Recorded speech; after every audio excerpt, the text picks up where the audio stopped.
I'm live. All right, here we go. This is going to be a special edition of the Great Canadian Asshole podcast. And what am I going to rant about, going on about here? I'm going to go on about something that affects comics everywhere. It affects entertainers. We see it going on right now in the world of Disney and Star Wars with actors like Rosario Dawson and Gina Carano, who are under attack right now, frankly, because they don't go along with the leftist narrative. And that is the problem here. The far left is, how do you say it? Because I really don't give a fuck anymore, honestly. It's a group of entitled people who believe that the world owes them, and that the world owes them, that if you don't agree with them or you don't see the world the way they see it, then they're entitled to cause you harm. They're entitled to get you fired from your job. They are entitled to destroy your career. Now, this is where it's gone way too fucking far. All right. This is where we need to start pushing back. Okay. And it's pretty simple. It's called cancel culture. And you see some of the top guys like Dave Chappelle and Bill Burr, they'll address it. They'll address it, though, because they're untouchable. Dave Chappelle is untouchable right now. He's reached that level. Great, Dave. Congratulations, Dave. You are literally one of my favorite comics. Thank you. When he came out with that special, Sticks and Bones, I actually said, and I remember a lot of comedians disagreed with me, but I actually said that that was the most important comedy special of this generation, of this decade. And a couple of people say, I don't know if it's the most important, because they didn't get it. They didn't get it. They didn't get what he was doing and what he was talking about. But the truth is, yes, do we need to accept people as they are? Absolutely. Trans, homosexual, whatever it is, at the end of the day, we're all human. We're all in this together, and we're all one group. I don't have a problem with any of that. I don't really care where you put your dick, honestly. If you're a good person, you're a good person. That's just the way it is and the way it should be. But I have a problem when you're a hypocrite, and you're being a fucking hypocrite because you're doing exactly what you claim you're defending yourself from. Now, before I go on, I'm going to take a break to do one of my now famous stunts where I drink coffee with a spoon in the cup. Do not try this at home. I am a trained professional, and please look away if you are squirmish.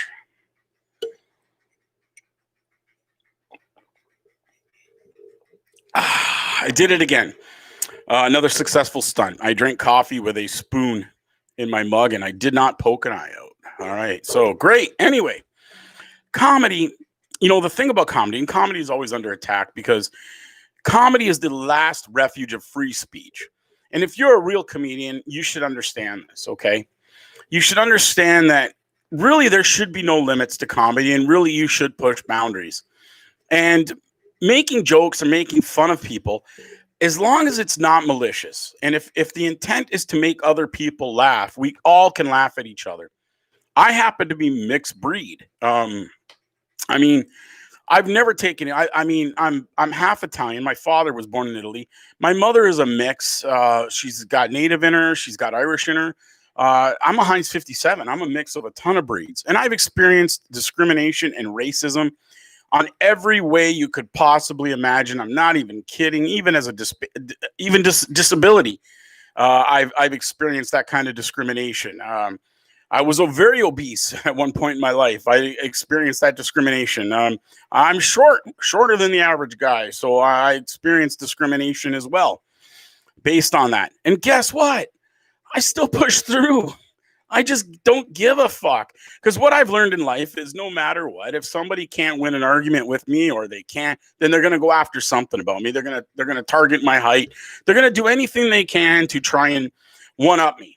And they take the easy shots and the easy way out. And that's okay, because that's a reflection on them. That's nothing to fucking do with me. Because I'm out there hustling, and I'm out there trying to push back anything I got, health issues, whatever, it doesn't matter. Comedy, I'm out there hustling, trying to get out there, just like this podcast. I'm trying to hustle, and I'm trying to get out there. But cancel culture is something else, man. It's the far left. And what they do is they weaponize labeling people and guilt. And see, am I a racist? I don't have a racist bone in my body. Now, I know everyone says that. I don't have a racist bone in my body. I'm human. Everybody is human. Okay.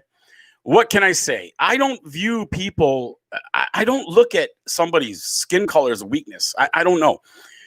If you're a fucking idiot, you're a fucking idiot. Whether you're white, black, or Chinese, it doesn't matter. You're still a fucking idiot. I don't discriminate.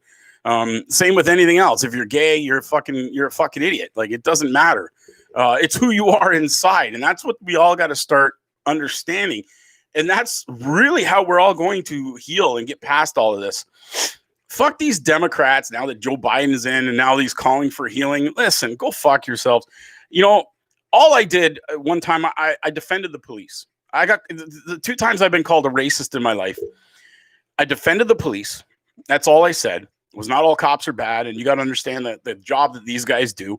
And this other fucking female doink comedian goes, well, just admit you're a racist and we can heal and we can all move on from it. Like, go fuck yourself. Go fuck yourself. And the other time that I got called a racist and a homophobe was simply because I put a no liberals on my profile. It was just an L, the liberal L, and then like the Ghostbusters, you know, the no, the slash through it, like the, you know, you see on signs. That's all I did. And for that, I was a homophobe and a racist as well. So have they tried to cancel me? No, not yet. I'm kind of surprised. But then my comedy really isn't really risky. I really don't. I make a couple Chinese jokes, but again, you know, and the thing is, being Italian, being mixed breed, Italians, man, we seem to love those stereotypes, eh? Like you cannot insult an Italian person. Like, you know, you can sit there and go, you greasy wop, and we're gonna sit there and go, really? My hair looks good, eh? Like, yeah, you like that, eh? Yeah, I use some lard. I use some, you know. So the thing is, like, Italians are really, we got it right. We got it right. We just don't take offense to it all, you know. And we can bust each other's nuts, and sometimes it's busting each other's nuts. You know, it brings us closer together. But how? Let's talk serious now. How do we get rid of cancel culture? How do we cancel culture in this? Okay. Well, these protests and all this other stuff that's going on out there, that's not going to work. That's not going to help. We're wasting our time, and all we're doing is giving the left fodder. We're giving CNN fodder for them to spin the story and twist it and give them an excuse to say how we're contributing to spreading COVID and all this other bullshit that they put out there. It's simple. We need to pressure our politicians into making laws. And in this case, it's the simplest thing. Make a law that basically says an employer cannot fire an employee based on opinions, views, or that they've expressed on their wall. I mean, unless it's blatantly malicious, unless somebody is out openly organizing, you know, some kind of cross-burning ceremony or something that is going to harm somebody else, you can't. You can't, okay? It's funny, too, because I'm doing a podcast here years later. How I got the nickname, the Great Canadian Asshole. This is a perfect example. I was working at Duty Free, and a lot of American people come in. And at the time, I was doing a political podcast about a condominium that was being built. And I've got the recording, and I'm going to make it part of my intro on this, my podcast, when I start getting rolling with this thing and start building up a real audience. That reminds me, please like and subscribe and share when I start building up a real audience here. And what I'm going to do is I'm going to play that recording because it's really quite funny. So I wrote an article in a local paper about how Americans, now this is a small Canadian town, a border town, okay, we're interfering with our politicians to stop a condo. So I wrote this story about these Americans that were summer part-time residents out there that didn't want this condo out there because they wanted to keep it, you know, their 1950s circa beach boy, you know, the beach area was really nice. And this is where they have all their cottages. And this is where they, you know, they didn't want development out there. They didn't want it. But meanwhile, the people that live in this town, like myself, who grew up in that town, you know, the economy was important to us. We lived there for 4 times a year, right? We lived there year round, where these Americans were only living there part-time. So I simply wrote an article, a letter to the paper which got published, and basically pointed out how Americans are, you know, they only live and play there part-time, but the rest of us have to live, work, play, and raise families and everything else there. So things like taxes and the economy and all those things that matter to us, you know, the average Joe that's working, that these Americans who are trying to stop development and any kind of progression out there was harming us. So some nice American lady got my phone number somehow and left me a real nice message and said, Greg Benito, you're a Canadian asshole. And I've kind of run with it. So you have inspired me to be a comedian and to run a blog now. Thank you. The irony is, though, you're going to find that I'm very pro-American. I love America. I love Canada. I love my country, but I also love America. And I think it's kind of like it's our brother. It's our big brother over there. And we kind of need to look out for each other. So anyway, that's the irony. So, but what happened after I wrote that letter? I was working at Duty Free, and they started bombarding the Facebook page of the Duty Free, demanding that I get fired, that I was anti-American. So that was my experience with cancel culture. You know, I haven't really experienced it in comedy. I'm sure at some point it'll come, but then again, my comedy is not really, it's not really political. I'm pretty, you know, I'm pretty mainstream. I talk about family. I talk about experiences. I do talk about sex and stuff like that, but hey, I'm an asshole, right? So anyway, but cancel culture, and I've seen it affect some of my friends, and I've seen some comedians out there that you know, I've got a buddy who worked in the adult film industry, and sadly, you know, this guy's a good guy, and he's a funny guy too. He's a good comedian, and he's constantly attacked for something he did 20 years ago. And you know, he's even gone on the defensive, and I don't even think he needs to defend himself, to be honest. He did a show where, and this is the funny part, he actually did a show explaining, you know, how regulated the adult film industry is and everything else, and they still went out of their way to try and cancel him. They tried to find ways to cancel this guy. They tried to, you know, they harassed, and then what they do is they call the owner of the venue, and they harass them, and they say, we don't want this show to go on. It's offensive to us, because everyone's offended, right? It's offended. And by the way, one of the venues that I do host an event at, I do have my own show, did get a letter. It wasn't about me. It was about another comedian that was on my show that said some jokes that nobody at the time, it went right over our heads and anyone would be offended. But it was, and the irony was, it was a straight white female who sent the letter in because she was with her gay friend, her bisexual friend. Wasn't gay. It wasn't like gay. It was a half gay. Bisexual. Now, listen, I'm a comedian, okay? So don't take offense. I make jokes. I make jokes. I'm not really that ignorant, okay? I know there's bi and then there's homosexual. I get all that. All right. But don't try and cancel me. But anyway, and you know, and I don't have a problem with that letter. I don't have a problem that you expressed your views. That's great, man. That's the way it should be. But demanding that a venue cancel a show, cancel an entertainer because you're offended, that's where the problems begin. Because somehow I grew up in a generation where we were taught that we served the greater good. You know, it's like JFK gave that great speech that said, ask not what your country can do for you, but what you can do for your country. This is why we are losing. This is what is happening now. We have a generation coming up that believe they are entitled to do things like get people fired. And sadly, what is happening is conservatives and conservative views are being attacked. And these people, it seems like they've got nothing better to do but to write into Disney and demand that they fire Gina Carano. Fuck no. All right, Gina Carano, I don't care about her character. Fire her. But no, man. Rosario Dawson was awesome. She was awesome in The Mandalorian as that Ahsoka Tano. I can't even say the name because I didn't watch Rebels, but I am a big fan of The Mandalorian. And wow, like she was meant for that role. She did a phenomenal job. Fuck it. Fuck you for trying to cancel her. I happen to enjoy it. I happen to think she's great in it. And you're not going to take that from me. But see, we don't speak up. All right. And because we don't speak up, all these executives here is this small voice, this small group of people that bitch and complain and want people fired and everything else. And it's wrong. And, you know, and if you scare a small venue like a restaurant or a bar that just thinks it's not worth it, I don't want people protesting outside my bar. I don't want any negative publicity. And then, you know, then the comedian gets that call, the now famous call. Listen, we got a couple complaints and, you know, we think we're not going to go forward with this show. And you're killing comedy. You are killing comedy and you probably don't give a shit. And the truth is, you probably want to kill comedy.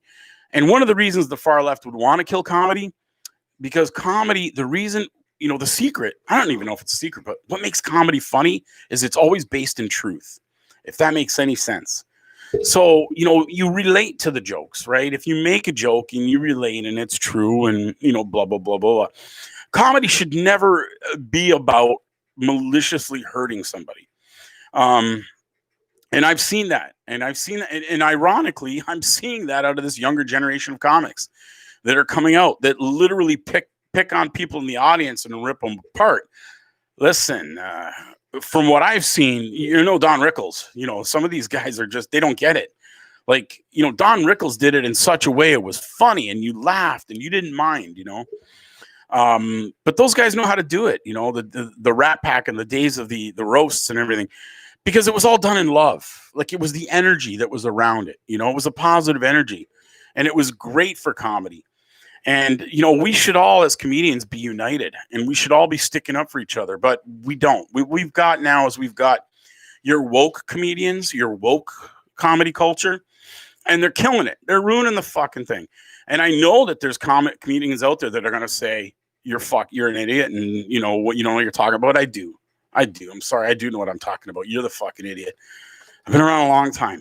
I've been a manager. I've been in, I've got diplomas. I've got education. I've worked in marketing. I've been in management for over 10 years, and I understand things.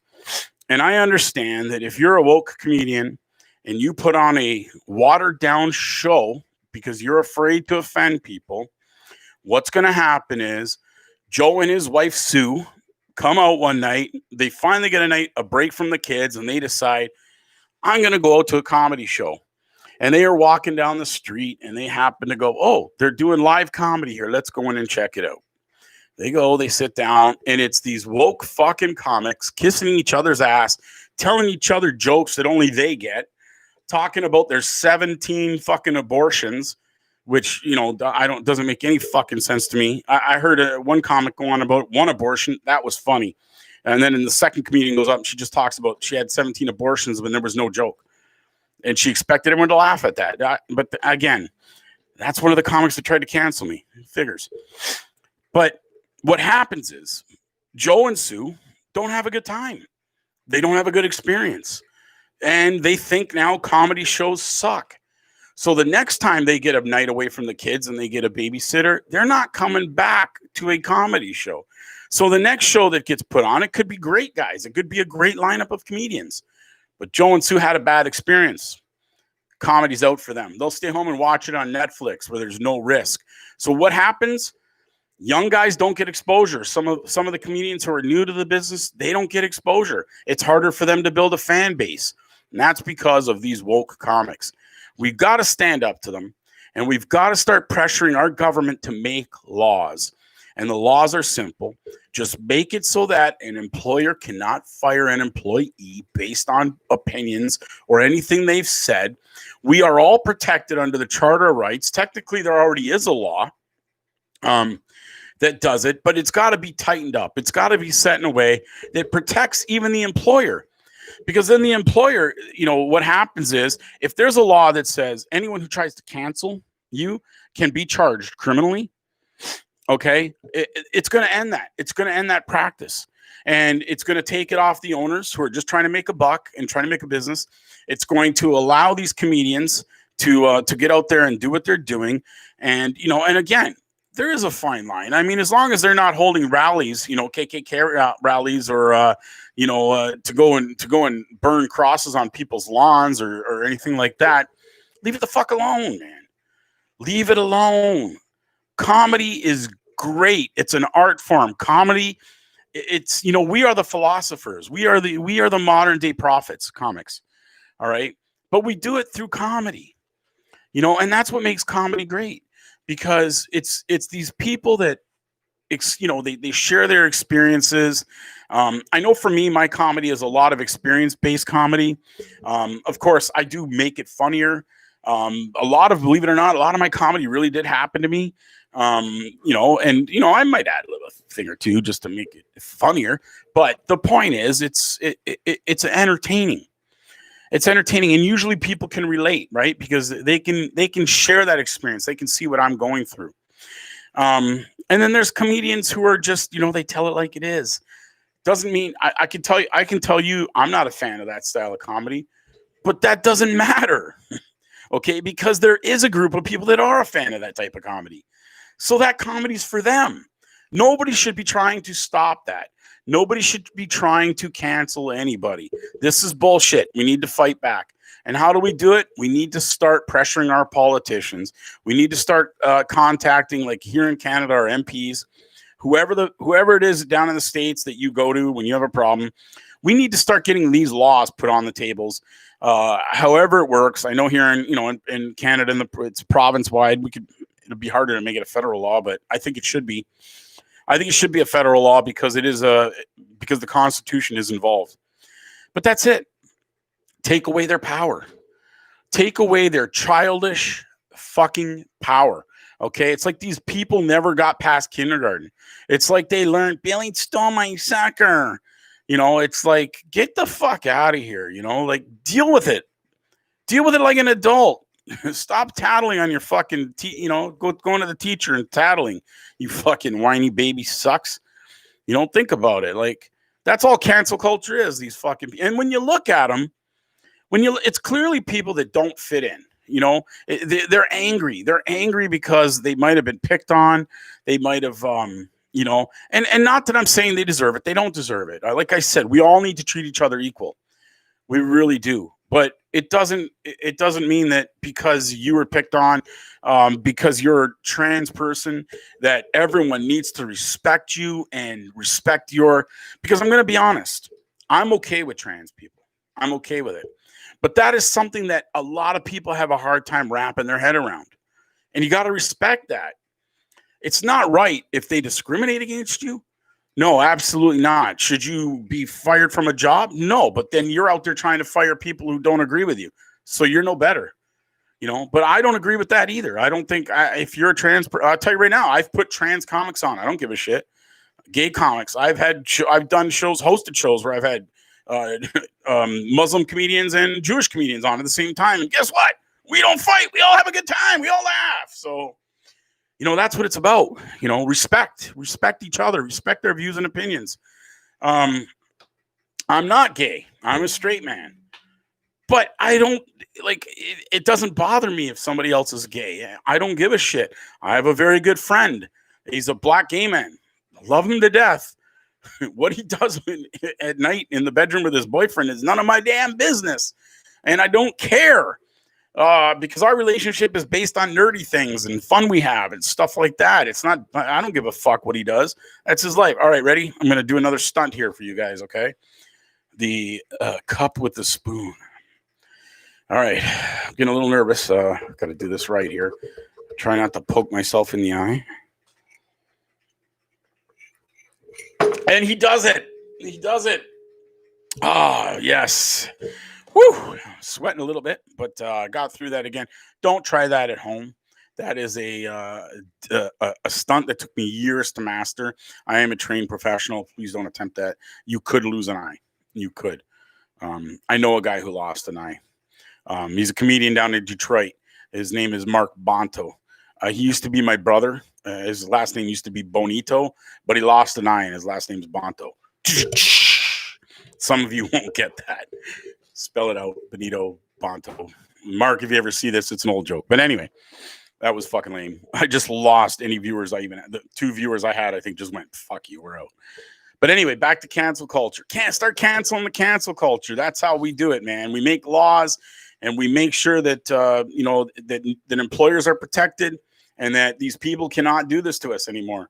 They cannot just go, we don't like you, so we're going to threaten to boycott your show, and we are going to protest out in front of the venue, and yada, yada, yada. Yeah, that's why we're all divided.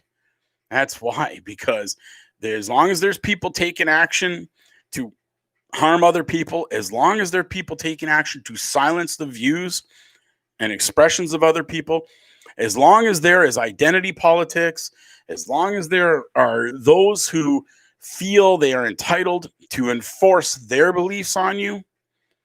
See, that's the irony. All these anti-fascists, all these Antifa fucking goofs who say they're anti-fascists are literally being fascists. That's the funniest part. You got to be pretty fucking retarded to be fucking Antifa these days. Anyway, guys, I'm out. Thanks for watching. Peace. Just remember to love each other, man. If we all get along, how much greater. You know, we were on our way. We were on our way to being a family, you know. Just fucking around. We were on our way, though. I honestly thought when Obama had gotten elected that we had made strides. And I absolutely think, you know, this Trump racism is bullshit. And, you know, this idea that somehow he's dividing the country. No, he's not dividing the country. Trump is not passing laws. Trump is not out there, you know, doing things that are harming black people, gay people. He's quite the opposite, in fact. But as long as the media keeps telling you that and you keep running with it because you want your politicians in there that are going to push forward your agenda, I guess we're kind of in a shitty place, aren't we? Anyway, I'm out. I'll see you guys again tomorrow where we will talk about some more interesting things. But if you like what I had to say, please hit like and share. Please subscribe. I need subscribers. If I get to 100 subscribers, I'm going to give away this shirt. This is the Great Canadian Asshole shirt. It's I have actually worn this on stage to perform stand-up. So once I get to 100, I will pick a subscriber, and we will send that out to you. So help me grow my show, and I will forever be grateful. Thanks again for watching. Peace out. Be sure to share.